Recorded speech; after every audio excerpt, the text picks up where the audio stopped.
Hi, this is Pod Save the UK. I'm Nish Kumar. And I'm Coco Khan. Coming up on today's show, we're joined by political journalist Stephen Bush to discuss the horrific anti-Semitic attack at a Manchester synagogue on Yom Kippur and new measures to further restrict pro-Palestine protests. And after weeks of hearing nothing from the main party of opposition, the Tory party conference didn't turn out to be the boost that they needed. It turns out they can't even spell the name of the country they want to run. Meanwhile, at their conference, the Green Party membership have voted to abolish landlords. So what would that mean for the UK? So look, last week brought the awful news of an attack on a synagogue in Manchester while worshippers marked Yom Kippur, the holiest day in the Jewish calendar. 2 people were killed, one of them accidentally by the police, and 3 were seriously injured. The attacker was shot dead at the scene. It's truly horrific news. The Board of Deputies and the Jewish Leadership Council has issued a joint statement which ends at a time of rising anti-Semitism in the UK. This attack was sadly something we feared was coming. We call on all those in positions of power and influence to take the required action to combat hatred against Jewish people. Since the 7th of October attack by Hamas, actually 2 years ago this week, and Israel's subsequent assault on Gaza, there has been a sharp rise in reports of anti-Semitism across the UK. According to the Community Security Trust, there were 4,296 reports in 2023. That was a record. And there's been 1,512 in January to June 2025. This Manchester attack stands alone, though, as the worst on Jewish people in the UK in living memory. It's heartening to see, however, that in its wake there have been powerful messages of support from the wider Manchester community who gathered in their hundreds to mourn. The Manchester Council of Mosques said that any attempt to divide us through violence or hatred will fail. The leaders of the Heaton Park Synagogue, where the attack took place, said they have been strengthened by the countless expressions of solidarity that have poured in. To discuss the attack, the impact on British Jews and the political consequences, we are joined now by Stephen Bush. Stephen is a columnist and associate editor at the Financial Times. He also chaired the Commission on Racial Inclusivity in the Jewish Community for the Board of Deputies of British Jews in 2020. Stephen, oh my goodness, what have the last few days been like? They've been strange, I think, partly because I think if you're sort of remotely engaged in communal life, as a British Jew, or indeed anywhere in Europe, you know that this is the kind of thing which can happen, because when you have a big event, there will always have to be extra security. And one of the themes in my commission, which is about how minorities within the minority were treated and felt in the communities, obviously security was a big theme which came up. The thing that doing that makes you very aware of is the serious terrorist threat that we do face as a community in this country from the extreme far right, which has tried and failed 4 times since 2013 to kill Jews, and from jihadists who have tried and failed twice since 2013. So you kind of always knew something like this could happen. So it was sort of shocking, but not surprising, which has made for a kind of deeply surreal kind of couple of days, because it's almost like when someone you've known who's been ill for a long time has died, where you have this kind of weird mixture of grief, not grief, but also where you feel like you've lived it even before it's happened. You wrote in the FT that for many Jewish people, the attack is shocking but not surprising, inevitable. And that echoes a couple of the statements that were made this week. I mean, has there not been enough of a conversation outside of the Jewish community about the inevitability of something like this? Are we seeing the consequences of a failure to have that conversation at a more broader national political level? All of the evidence is that this guy was motivated by jihadist extremism and religious extremism, which in a liberal democracy you're always going to have some of. I don't think actually that this particular attack is one where the failure to talk about it more is a key issue. But in terms of the general sense of precariousness and anxiety that has risen in the Jewish community over the past 2 years to a decade, there has been a failure to talk enough about this violent threat, which of course is so linked to the wider rise of race and racism that we're seeing in the United Kingdom more broadly, right? Then, although there are some members of the community who have I would say, very short-sighted view about the rise of Islamophobia, the rise of, the return of sort of quite traditional street racism. Obviously, for most British Jews who, have read a history book, what happened to the Peacehaven Mosque days afterwards is another kind of, oh God, things are getting bad here, maybe we should leave. The march a week ago is another oh, things are getting bad here, maybe we should leave. And I think then that broader failure to talk about those problems, I do think all contributes to attacks like this happening, and also to how the community feels about them, right? This wider backdrop of anxiety and precariousness for the community. And that is the thing I think we have failed to talk about. Every minority is living scared in this country right now. I didn't think we would come to a point in 2025 where Black and brown people are running scared because of, rising incidences of street racism. You have an arson attack on a mosque and a terrorist attack on people praying in a synagogue. I'm trying to balance this idea out, because I think you can lose perspective sometimes and think things have never been this bad before. This is the worst things have been of all ever. Or you can go overcorrect and say, look, we're being naive. Things have absolutely improved. The reality is progress was never, ever going to be a straight line. And we were never just going to steadily, incrementally improve year on year on year in terms of our treatment of minorities.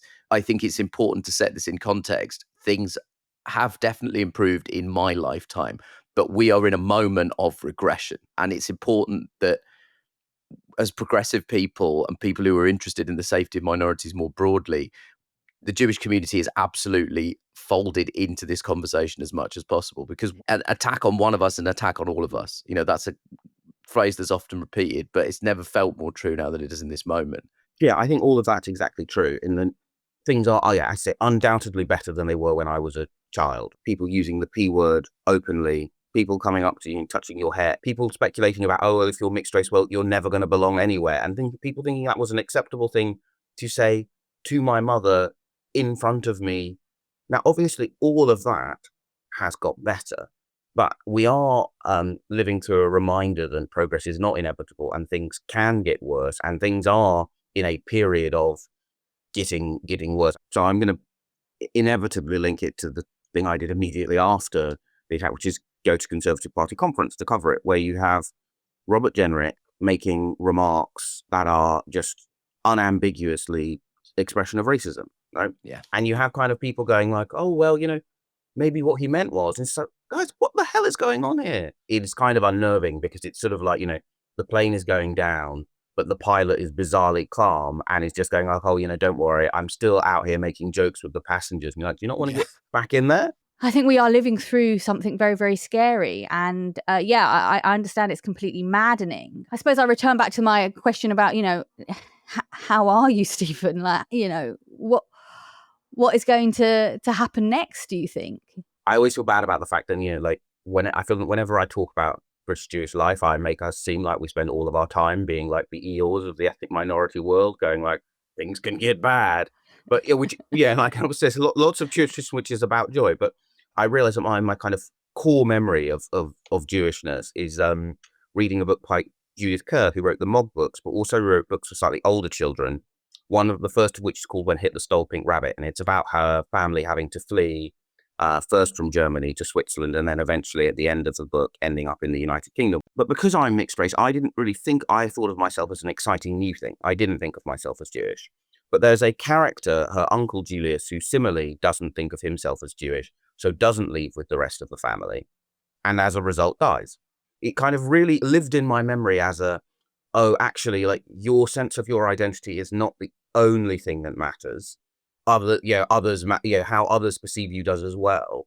And so sometimes when I'm feeling depressive, I have this kind of sense of, oh God, when I say things will probably be fine, am I just being Uncle Julius? Are things going to get really bad?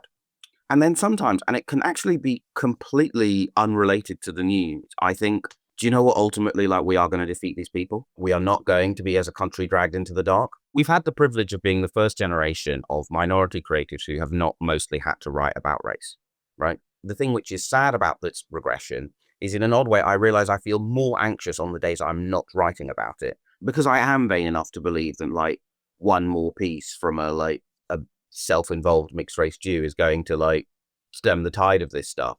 But when I'm writing about it, I realize I feel better because I feel I'm doing something. The weird thing and the slightly upsetting thing is when I'm like doing sort of a like more fun piece about, like, what's on in the cinema, I occasionally have this, is this the last time that this will happen, etc., etc.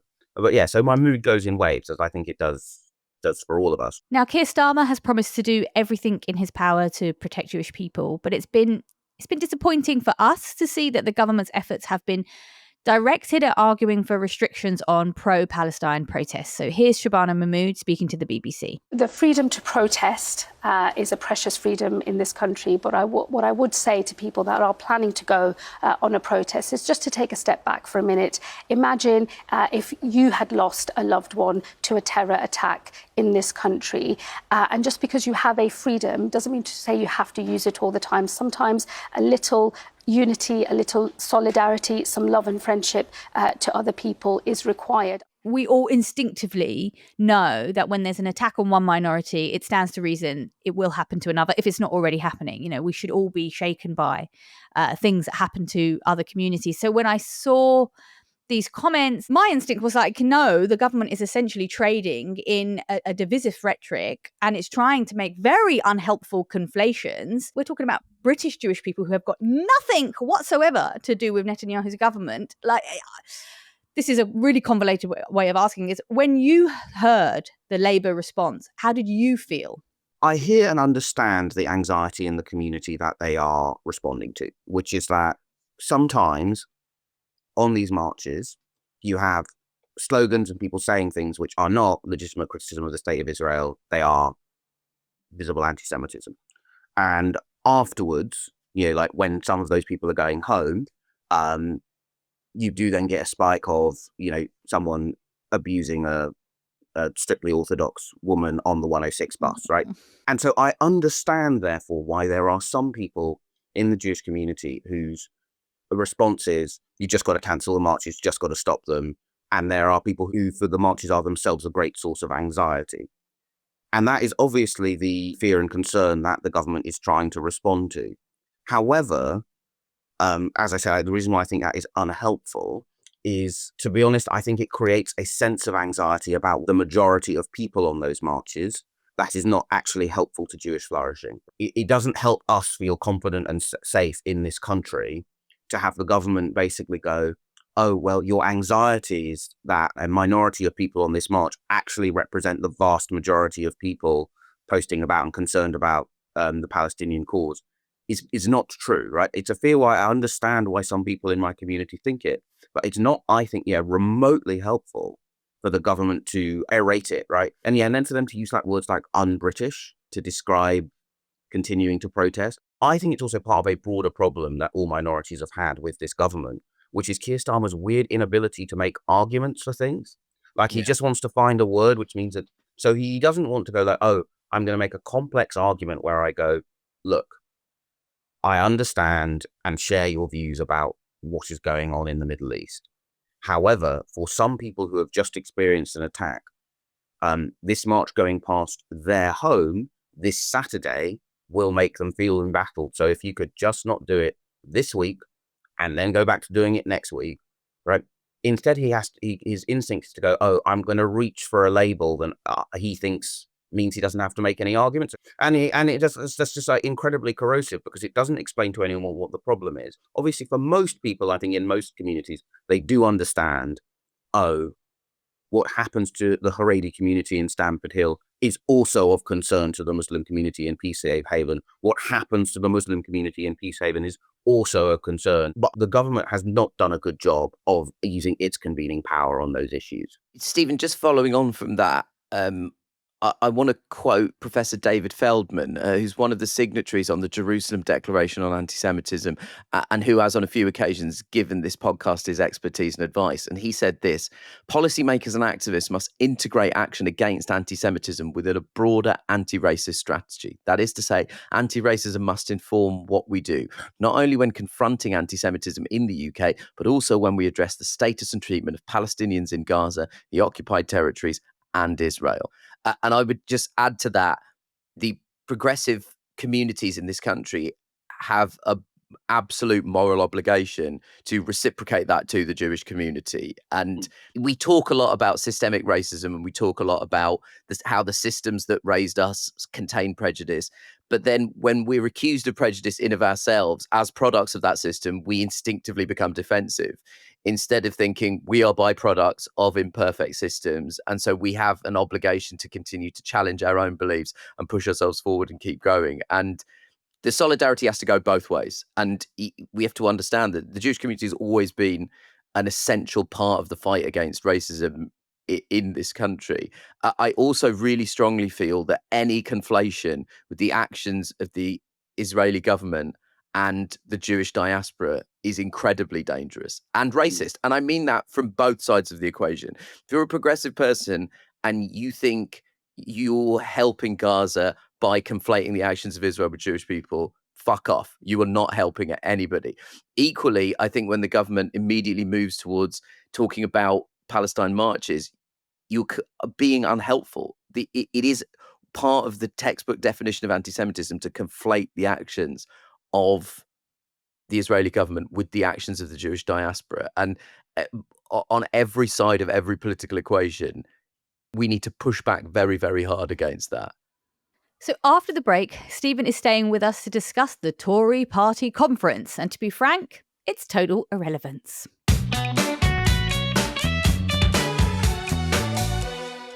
Pod Save the UK is brought to you by Shopify.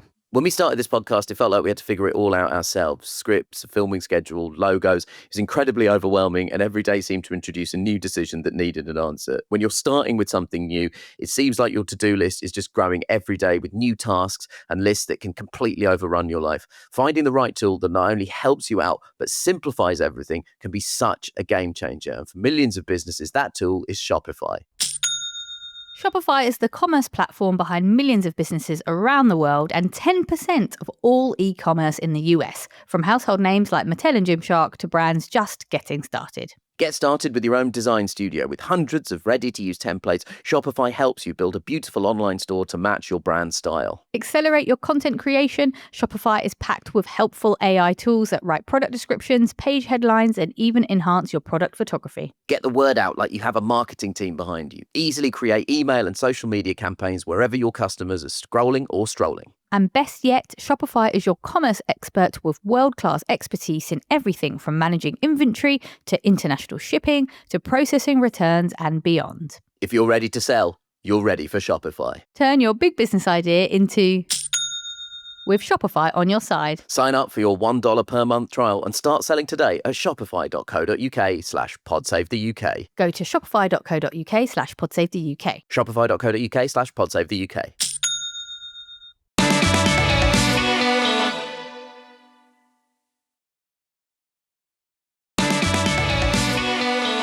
Now, Stephen, you've been at the Tory party conference this week, and we thought it might be worth getting your thoughts on how this played out. Now, again, when I say worth, not to tip too much of the production process of this podcast, we have a Monday meeting where we discuss the issues that may come up within the show, and the producers and us have a back and forth about it. And there was, I will say, a 10-minute discussion about should we fucking bother with the Tory party conference?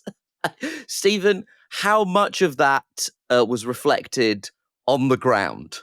The weird thing about what's happened to them is they've managed to turn themselves into a minor party. But what I didn't anticipate until I arrived, which I think if we'd known that, I think more people would have gone, oh God, why are we bothering? Is then they have all of the what is the point of being here of a conference for a smaller party, but they still have the ego of we're really relevant. So you have all of the security theatre and all of the things which make doing a big party conference fatally annoying. But it's just like, none of these people matter. So few of them seem to want to matter.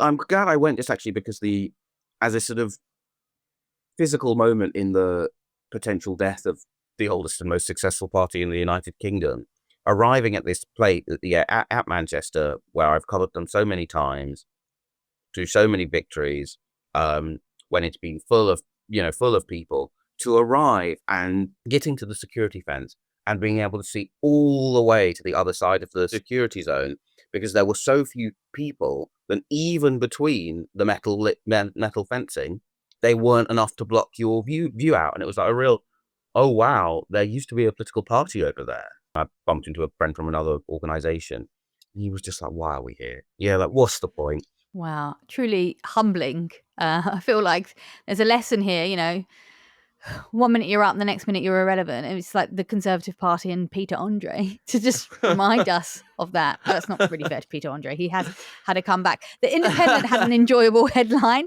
The Tory conference is a ghost town. Even the protesters haven't bothered to show up. Do you really think it's the end of them? Do you believe that? The thing that lots of Conservatives say to you, not unreasonably, is, look, Farage could die. Right? Yeah. Which, you know, I mean, Wow. ultimately, like, you know, he's in his 60s, he smokes and drinks, right? And so it's one of those odd things where when you say it, it feels distasteful because it is distasteful, but it is nonetheless, of course, a thing which could happen.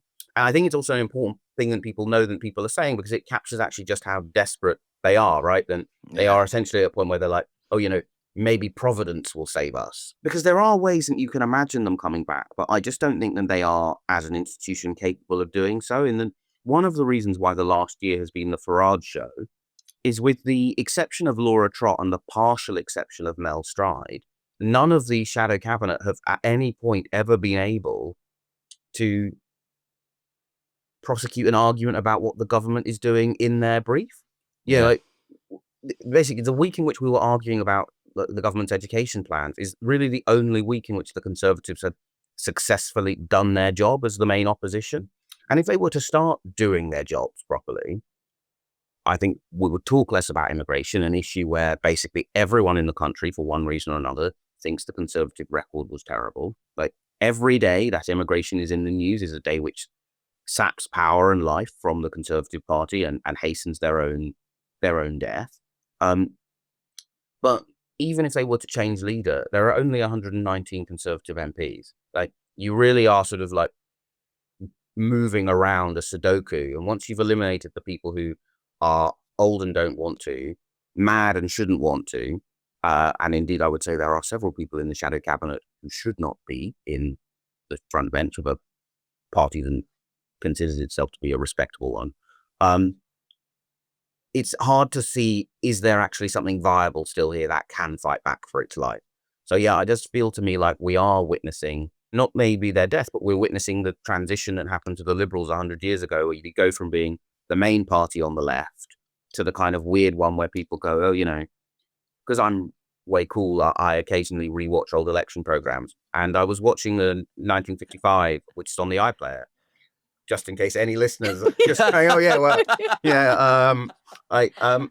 But there's this weird thing where they have like the Liberal spokesperson, who's a guy in his 60s who was a member of the Young Liberals under Asquith, who's going like, oh no, we've done well. And they basically stood about maybe 50 candidates across the whole country. And this thing is just thinking, when that guy joined the Liberals, he was joining the dominant party of government. So that stuff can happen. And I think we possibly are living through a similar moment where, yeah, in 50 years, there'll be a Conservative spokesperson on election night going, oh, well, you know, we stood 80 candidates this time around and we had a very good showing in Richmond Park. Because, yeah, parties can die. Is part of the problem now that there is no reason for the Conservative Party to exist in the modern British political landscape? Yeah, I think the big difference is in the 90s and noughties, they were doing very badly. They also had the added problem, and the Labour government at the time was rather more popular and successful than this one. But there was nowhere else for, like, broadly speaking, in any democracy, you're going to have a party that is more pro-business and a party which is more pro-worker. In some cases, you'll have like a centrist party which is genuinely both. But most centrist parties have a wobbly wheel, right? They're either like our own Lib Dems, they're a centrist party, but they tilt to the left, or they're like the FDP in Germany, they're a centrist party, but they tilt to the right, right? So there's always going to be a party filling that market demand, as it were. And at the moment, it looks like Reform are able to successfully do that. There is also a broader global story, right? The centre-right is in quite a lot of trouble in most democracies. You know, even in Japan, where they've been hegemonic, they've lost their majority. They're trying themselves to move to the right to shore up that flank. The Republican Party, of course, has been completely transformed. Yeah. The difference is that there is somewhere else for former Conservatives to go. I do also think quite an important difference is that the Thatcher major governments were successful on their own terms. They actually had created a lot of winners who felt themselves to be winners, who knew that they owed their own prosperity to those governments, who therefore had a reason to stick around. The last Conservative government was not very good. Understatement of the decade, right? Just like on its own terms, right? Like, if you're a small business who like trades in goods with the EU, shafted by the Conservatives. Yeah. If you're someone who cares about immigration, shafted by the Conservatives. If you use public services, shafted by the Conservatives. The reason why they've become a party of very rich pensioners who own their own houses in a handful of rural constituencies is that is the only demographic that the last government was not a failure for it. And one of the other big things which kind of kept leaping out at the conference was it's a party in which essentially a condition for entry now, not an official one, but the de facto bar to participating in Conservative politics fully is you have to be willing to say Brexit was good. Well, you're never going to appeal to successful people in their 30s, 40s, and 50s if you're, the shock troops of conservatism being people in that age bracket who've done all right for themselves. If you are required to tell them that it's actually good that their business has more bureaucracy, it's actually good that it's harder for them to go on, it's actually good that the Eurostar queue is longer and more unpleasant. Like, those aren't things that anyone believes. I mean, even some of the people in the Conservative Party who say it with the conviction of a hostage video don't believe it. But I think that they haven't realised that is just a form of halitosis with them. And there's just reform who are, if you are attracted to that kind of politics, are a much more attractive vehicle. Because Farage doesn't seem to hate everyone, seems to hate most people, but it doesn't seem to hate everyone in the way that the Conservative leadership does. And he also isn't culpable for it. So yeah, that is their big problem. We could sit here and talk about how the conference was a disaster. We could bring up the weird reform branded cigarette packet. We could bring up the fact that the gift bags had a chocolate bar in it that said, when Labour negotiates, Britain loses, but the word Britain was misspelled. We could all bring that up and Did you talk get about one, that and have Stephen? a good... I did not. You didn't get a when Labour negotiates, Britain loses? Well, it's more accurate to say than because I'm greedy, I ate it, threw the wrapper away without looking at it. So yeah, we can add that to my list of missed scoops. When someone gives me a chocolate bar, Stephen wins. I love making fun of the Tories, of course, but even I felt a kind of embarrassment for whoever was involved, just on a human to human level. Like, you spelled Britain wrong, and I was just thinking to myself, they're going to release a statement saying, no, it's our new target Tory voter, Brit Ian. It's Brit Ian. Yeah, Brit Ian. Yeah. He's our new character that we're talking about. Brit Ian. Yeah. When Labour negotiates, Brit Ian loses. Anyway, you can have that for free, CCHQ, if you're listening, to pull it back. But let's go back to generic. I know we've already alluded to this. It was certainly the biggest story on Monday. In a brilliant stroke of editorial timing, The Guardian released a recording of Kemi Badenoch's leadership rival Robert Jenrick complaining about visiting an area of Birmingham. Let's take a listen. I went to Handsworth in Birmingham the other day to do a video on litter, and it was absolutely appalling. It's as close as I've come to a slum in this country. But the other thing that I noticed there was that it was one of the worst integrated places that I've ever been to. In fact, in the hour and a half that I was filming with news there, I didn't see another white face. And that's not the kind of country I want to live in. I want to live in a country where people are properly integrated. Stephen, this is an incredibly staggering comment for somebody to make, especially somebody in Jenrick's position who a lot of people, myself included, assume he will be the next leader of the Conservative Party. I suppose we shouldn't be stunned at the number of things that Robert Jenrick is ignorant of, but like a British Indian, a British Pakistani, a British West Indian, and a British Zambian all living together, that is a British integration success story. Quite famously, Indians and Pakistanis aren't from the same country. Spoiler alert to anyone who's only reached 1946 in history, but some shit went down. The British were involved.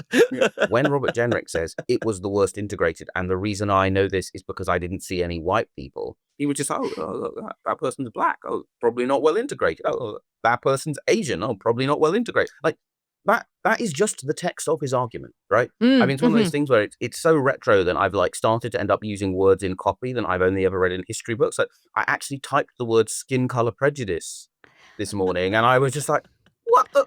Why do I sound like an anti-racist activist from the 1960s? Yeah. Next week, Stephen for his newsletter will be we'll be discussing the rise of phrenology.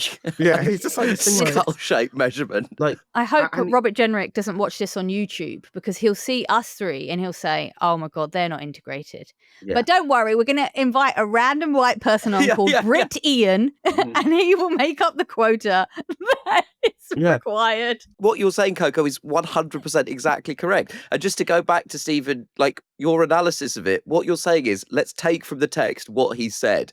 What he has said is he didn't reference language. He didn't reference anything. He said, I saw a bunch of people that weren't white, and I used that as evidence that they were not integrated. Were he to be on this podcast recording right now, based on the same evidence he gleaned from the part of Birmingham that he was in, he would describe this as an unintegrated Zoom call. It's hard sometimes, but sometimes you just have to judge somebody by the things that they have said. Yeah. And this thing is, it's not the first time. You know, I mean, like one of the reasons why I decided in the end I was not going to go to any of the final night parties is I just grown so sick of Tory MPs going like, oh, what you don't understand is, and it's just like, no, I think what you understand is you think he's going to become leader. You don't want to have to leave the Conservative Party. So you've come up with some convoluted, like, oh, well, you know, you have to think about but so it was explicit what he said. And it's not the first time, right? He has consistently talked about areas in terms of the proportion of the white British. It's like, well, look, we measure whether or not people are participating in the labour market. We measure what people think about social attitude. We measure like whether or not people speak English well. Indeed, these are all things that we measure about Handsworth.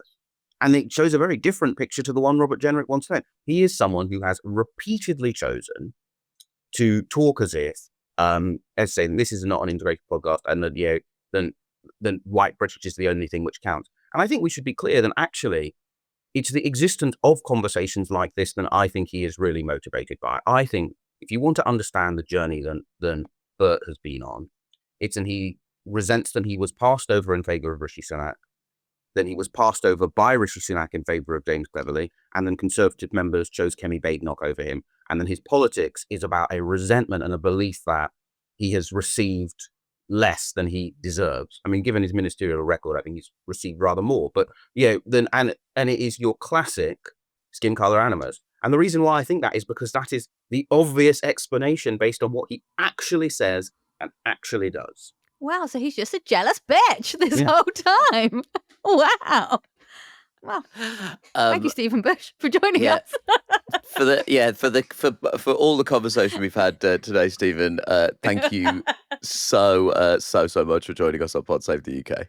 Now, if you need some respite from the Tory BS, Crooked's newest limited series, Shadow Kingdom: Coal Survivor, is out now. It's 1972 in America. The United Mine Workers weren't just voting for new leadership. They were voting to end Tony Boyle's corrupt reign as head of one of the most powerful labour unions in the country. Months later, he'd be charged with ordering the murder of his rival, Jock Yablonsky, and his family. Everything was on the line. This is the story of how young, working-class organisers fought like their lives depended on it, because they did. Through guerrilla tactics, underground newsletters and late-night meetings, they built a labour revolution that ended with Tony Boyle in handcuffs. With exclusive reel-to-reel tapes, original reporting and voices you've never heard before, Shadow Kingdom is a story of rebellion, revenge and taking back power from the inside. You can binge the full season of Shadow Kingdom: Coal Survivor wherever you get your podcasts. Now, after the break, is Badenoch cutting through? We get into the data, and on a more jubilant tone, the Green Party kicks off their first eco-populist conference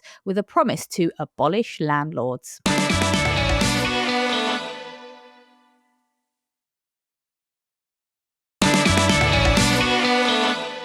Okay, gang, so this was Kemi's make or break conference, and we thought it might be worth quickly analysing some Google search trends. See, we're doing some serious work here to give a flavour of whether or not she's been cutting through. So I'm going to be talking about graphs right now, which I'm going to do my best to describe. So we're looking at the search interest between Kemi Badenoch and Keir Starmer over the last 30 days. And the only time where Kemi has managed to just about beat Starmer was around her conference speech on Sunday and around the Jenrick drama on Tuesday. Yeah, that's right. So on the graph lines, you've got a red line for Starmer, blue line for Badenoch, and it just peaks above Starmer just for the conference speech and then the Jenrick thing.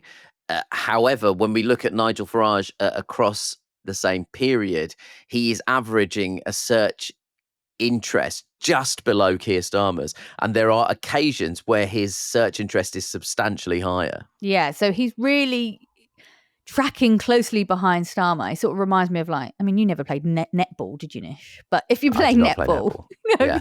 That's a great image. But if you play netball, you have to mark one person. You can really get that sense of it, of him kind of following Starmer.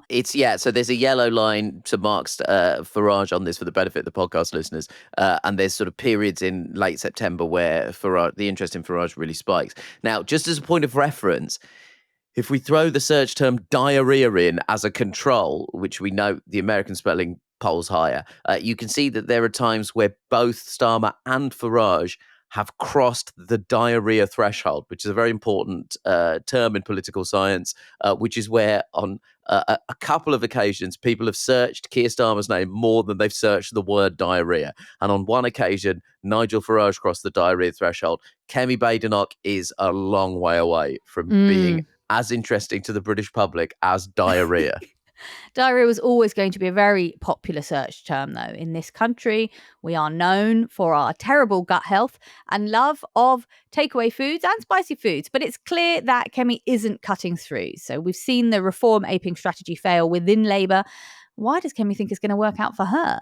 I mean, I think she's just falling victim to every single Tory leader for the last 15, 16 years, which is that you think you can ape Nigel Farage, and eventually the only way to successfully, you just end up giving him everything that he wants. That's basically what every Tory leader has done.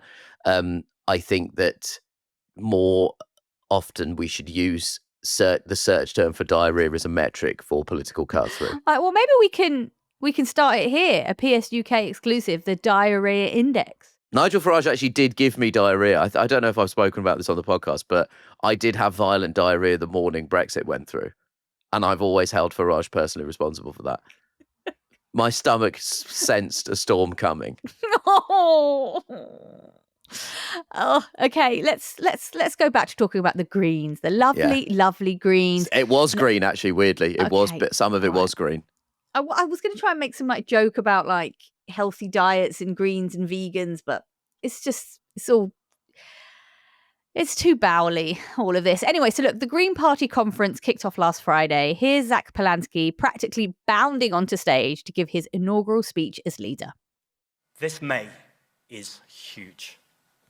Hateful, divisive politics will be on the ballot paper. We can and we must reject that. Let's look after each other. The Green Party's moment is now. We are ready. Thank you, conference. Let's go! I really feel the energy and the excitement in the room. The Green Party, we should say, is now the fastest growing political movement in the UK. It's got more members than the Lib Dems. Yes, this was the Greens' first eco-populist conference. So messages of bold politics and pledges of bold plans were everywhere. And mugs decorated with the grinning Polansky and the slogan Zactivist sold out within hours. Also, crucially, the Green Party had a leg up on the Tories in that they consistently spelled the name of the country correctly, which is absolutely huge. Alongside making the case for immigration and ending what he called rip-off Britain by nationalising public utilities and taxing wealth, one of the big stories from the conference was on housing. A motion was passed by the membership to call for the abolition of private landlords. Under the terms of the motion, the Greens would put more regulation and taxes on private rentals to make it difficult for landlords to make a profit, while also backing the building of more council houses through a state-owned manufacturer. They would also levy national insurance on rental income, which, according to The Times, Chancellor Rachel Reeves is also considering. I mean, it all sounds quite good, doesn't it, Nish? It definitely feels like the party is targeting policies at what I believe is its core demographic of sort of younger urban dwelling individuals in Britain. I mean, if you compare this to the Tory offer of a £5,000 tax break for young people in their first job, which is kind of help to buy your first home, there's no doubt the Green Plan is more appealing. As anyone who's tried to buy a house knows, £5,000 is not going to get you that far in the current private housing market. And Green MP Carla Denyer, and former guest on the show, notes that it doesn't actually abolish landlords, but will reduce the proportion of the housing market that is privately rented over time and increase the proportion of council houses. And the reality is we need more council houses. We need more housing that's actually affordable for people on low incomes. We know that housing is an issue that animates a lot of our listeners, and we know that a lot of the listeners to this podcast have been very engaged by the things that are coming out of the Green Party in the interview that we did with Zach Polanski after he became leader. We would love to hear your thoughts as ever. How are you feeling about the Green Party? How are you feeling about it as a viable alternative to the Labour Party? Also, what do you think of this housing policy? And would you vote for anyone if they promised to give you $5,000? If that is the case, I would say value yourself a little bit higher. Don't settle for just $5,000. If you're going to be bribed big. Now, before we go, we have a small shout out for ourselves. Last week, we were absolutely honoured to receive the Podcast Champion Award at the British Podcast Awards. The judge's citation for Pod Save the UK at the BPA said that the Podcast Champion goes to a show which tackles tough issues with wit, humanity, humour and clarity. The hosts, comedian Nish Kumar and journalist Coco Khan, are joined by politicians, experts and famous friends to unpick the latest news with sharp political insight, fearless humour and refreshing honesty, building a loyal community and redefining how audiences engage with politics. And for clarity, we did not write that. They wrote that about us. So great. It's good to hear when you try and do something and it's received with the intent that you meant it. Anyway, we didn't actually get a chance to make a speech at the event, so I'm thinking maybe we could do it here. So first of all, we're obviously very flattered to have received an award like this, but we have to say this is an award for all of us, including you, our beloved audience. We're always absolutely delighted by the feedback that we receive from you, even when you're calling us out. It hurts, but it's, meant in a good way, we know. And you've really helped shape this show into what it is today, whether it's emailing in your thoughts and opinions, tipping us off to stories, or just reminding Nish that he's not really that old. It's a big thank you to you, honestly. Yeah, this is an award that we share with the audience. Not literally. I cannot stress that enough. None of you will be getting a piece of the trophy. I wanted to try and figure out what we should say, so I asked my old friend ChatGPT. Oh my God. I know. Please. Anyway, it was quite good. And he kind of he's a he. Everyone knows ChatGPT's a he. Unsolicited opinions. Tells you too much you didn't ask for. And then, says back the thing that you said and pretends it was his idea. So that's ChatGPT. Anyway, I did ask ChatGPT, and what was really funny about it is he kind of covered the spirit of what we said here, but he really latched on to the idea of save the UK, and so delivered it all in like this stock British voice, being like, "Oh, core blimey, we've won a bleeding award." And I feel like that's missing from this show, Nish. We don't do that enough. What Mary Poppins-esque Cockney accents? Yeah. That's what you think is missing from this show? Yeah, so I'm going to do the credits like that. Okay, well, I will not be doing that. I will read the credits as normal in a spiritual protest for you using ChatGPT to write an acceptance speech that we weren't allowed to give. And listen, I did not use it. It was merely an inspiration. That's all I'm saying. Listen, I'm genuinely amazed that it got that much correct about the show. It was making jokes. It was like, more U-turns and a Liz Truss economic policy. I was like, Chatty G, look at this. It's actually very scary. Anyway, let's do it. And that's it. Thanks for the award and thanks for listening to Pod Save the UK. Don't forget to follow @Pod Save the UK on Instagram, TikTok and Twitter and Blue Sky. Pod Save the UK is a reduced listing production for Crooked Media. Cheers to senior producer James Tyndale and producer May Robson. I'll see you down the pub. You're from East London. You actually have an authentic East London accent. The East London accent's changed a lot. It's no longer Ray Winston. It's more like, do you know what I mean, fam? It's more like that. We can do it like that if you prefer. Yo, shout out to senior producer James Tyndale. Producer May Robson, smashed it, bros. I feel like I'm on a pirate radio station in the early 2000s. One time. Our theme music is by Vasilis Fotopoulos. The boss man is Louise Cotton and Katie Long, with additional support from Ari Schwartz. Hear me now. And remember to hit subscribe for new shows on Thursdays on Amazon, Spotify or Apple or wherever you get your podcasts. I'm just going to stop. It's just also, awful. we promise Coco will not do that again. I've just been watching too much old UK garage sets. I'm sorry.